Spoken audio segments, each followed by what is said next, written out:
Hey friends, Jonathan Neal here, and today we're going to be covering our second myofascial release technique. The first video that I did talked about what myofascial release is. The second one was showing the actual technique for releasing our pec major. Hopefully you've checked that out. If you haven't yet, try that out. That's an area that's going to be really important for pretty much everyone that I've ever come across. Today we're going to be covering another area that I find to be universally has some tightness in it. It's one of these areas that's really affected a lot by sitting, and even if you don't have a sit-down job, I don't have a sit-down job, we still got to drive cars. Most of us still went to school and sat in chairs, and there's a lot of sitting involved in life, and there's other ways that these muscles can get overtoned. So the muscle we're going to be talking about today is what's called your gluteus medius. Most of us have heard of the gluteus maximus. If there's a maximus, there must be a minimus and a medius. So today we're going to be looking into how to release your gluteus medius. So just for a little bit of reference here, if you find on the side of your body, you'll find the hip bone, what we call the iliac spine, or the iliac crest is the very top of that. Now if you follow that bone and you come up and you find the crest of the bone, if you come from there and go kind of down and back, it's about a hand size shape, just kind of down and back. So if you found the iliac crest, if the heel of your hand is on the iliac crest and your fingers are pointing backwards and wrapping around, it's generally that kind of area. And you might want to explore a little bit around there as well. Everybody's a little bit different and you never know what you're going to find. But just to give you the general vicinity, we're looking at attacking this area back here.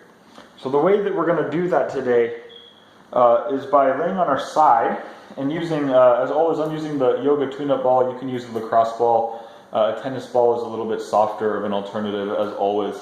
You can use that. And again, the important thing is to get started on this. So even if all you have is a tennis ball or a baseball or something like that, try it out, and you can always, upgrade to a better tool later on. But for now, I'm also going to be using a yoga block, because one of the things about myofascial release that I've found is that the more that you can relax yourself, the quicker and easier the adhesions and the fascia break up. So I'm going to use the yoga block as sort of a pillow so that I can lay on my side and just take a really nice resting posture. Now this is actually pretty relaxing. If you notice, the yoga block that I'm using holds my head and my neck into a pretty straight line, so that my spine is still pretty straight. I'm not up here and I'm not hanging down. So even if you don't have a yoga block, or if you're a different size than me, then do try to get your head so that your neck is in a straight line with the rest of your spine, and this will make you more comfortable. And it also we want to make sure when we're breaking up these adhesions that we're not training our neck to do weird things at the same time. So what I'm going to do is I'm basically just going to take this ball from this pose, and that same area that I just pointed out, that gluteus medius type area there, I'm going to just lift my hips a bit, and I'm going to very gently start to lay some weight into the ball. And I mean, I've been doing this for a while, and I already still feel there's definitely some spots, some tension in there. So I take my time easing into it. For those of you that haven't done a lot of this or have never done this before, there's a good chance this area will be very tight and relatively, for lack of a better term, it'll be pretty painful. That is part of the process, but again, you can change tools down to a tennis ball, or even find something softer to work your way into it. But you do want to get started on it, and if it really does hurt, then that just tells us, as always, that this is something that when it releases will have a dramatic effect on our body and on our posture. So I basically just lay here, I explore that area. Where I laid down, I pretty much landed right on the spot, so I didn't need to move much. But if you do need to move, you can just very gently, I don't even know if you can see this movement, but I'm just kind of rocking my hips back and forth and just gently massaging the area. And it's not so much about massaging it all the time as it is about moving it around and making sure that we're really getting onto the spot that we need, and then letting it have some time there to release. And you'll start to feel it release. Again, sometimes this happens pretty quickly, sometimes it takes a long time. I've had spots, especially around these areas that are really, really tight, that take me, several minutes at a time to really even just the one spot to release, and then sometimes I even move over and there's more.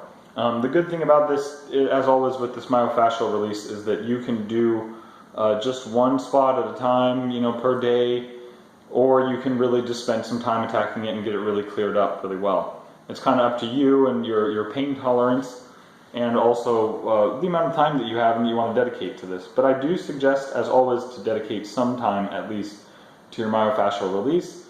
It will definitely change the way that your posture is held. It'll change the way that you move, and in many cases it reduces pain, tight spots, and little things like that. They kind of just make our day a little bit less pleasant. So I hope you can use this technique. I hope you do use this technique. I hope you put it to use, because even the best technique is utterly useless if we don't use it.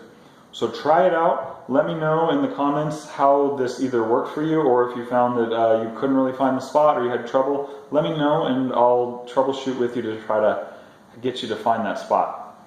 Once again, my name is Jonathan Neal. This has been the second video in our myofascial release series. We focus on the gluteus medius.